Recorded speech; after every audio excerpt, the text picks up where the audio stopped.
Supporters of President Donald Trump amassed outside the arena in Tulsa, Oklahoma, on Thursday, 2 days before he is scheduled to hold a campaign rally expected to draw at least 100,000 people.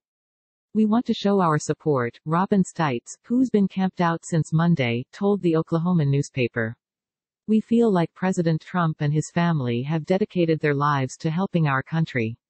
Sacrificing a week of our lives is nothing for what Trump has done for us." Despite an uptick of coronavirus cases in the area and fears the event could be a COVID-19 super spreader, many attendees chose to forego masks and social distancing while in line, where people waited on lawn chairs and with tents.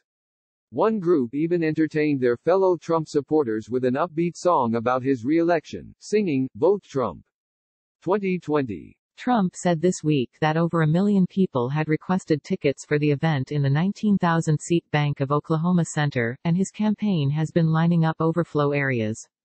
The campaign is treating the event as a pro-Trump festival, complete with musical acts and high-profile surrogates who will take to stages inside and outside the arena, a source with knowledge of the plans told Axios.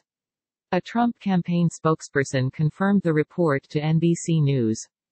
But the virus that's killed over 118,000 people in the U.S. since late February still looms large over the event.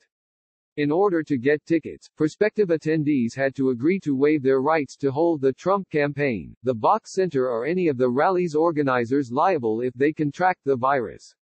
The event is being greeted with open arms by the state's Republican governor and the city's Republican mayor, who said Wednesday he could not give assurances that it would not lead to rapid transmission of the coronavirus.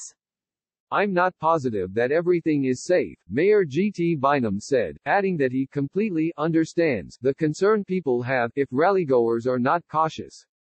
Tulsa's top health official, Dr. Bruce Dart, told the Tulsa World he wishes the rally was being held at a later date.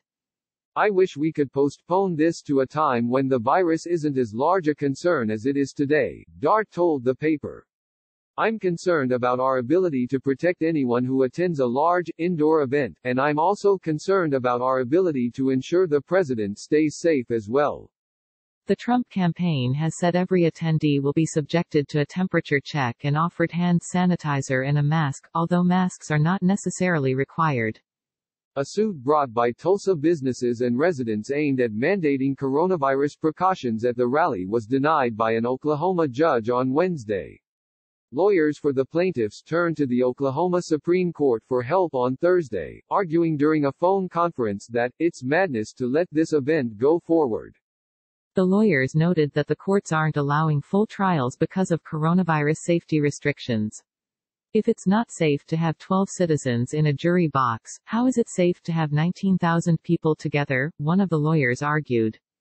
Lawyers for the company that owns the Box Center countered that while there's no dispute that the Centers for Disease Control and Prevention would consider the event ill-advised, the CDC also says event planners can adjust safety requirements for events. In this case, they said, Oklahoma Governor Kevin Stitt has given the event a green light and the Box Center has asked the Trump campaign to follow the state's rules. No ruling is expected until Friday. Trump met with Stitt at the White House on Thursday as part of a roundtable involving small businesses. "One of the reasons we chose your state, as you know, was that you have done so well with COVID. You have handled it incredibly well," Trump told him of the rally location. Stitt told him that Oklahomans are being safe, and, "We can't wait to have you in Oklahoma on Saturday." The rally, Trump's first since the coronavirus pandemic led to mass gatherings across the country being canceled, was originally scheduled for Friday, the Juneteenth holiday commemorating the end of slavery in the United States. In an interview this week with the Wall Street Journal, Trump said he decided to postpone the rally a day out of respect because I had 2 African American friends and supporters. He told the paper, nobody had heard of Juneteenth before his planned rally. "I did something good. I made it famous. I made Juneteenth very famous. It's actually an important event, it's an important time. But nobody had heard of it. Very few people have heard of it. Actually, a young African American Secret Service agent knew what it was. I had political people who had no idea," he said before turning to a press aide and asking her if she'd ever heard of the holiday. She said she had, because the White House put out a statement on it last year. "Oh, okay. Good," Trump responded. In the same interview, Trump said he was looking forward to the rally. "It's going to be a hell of a night," he said.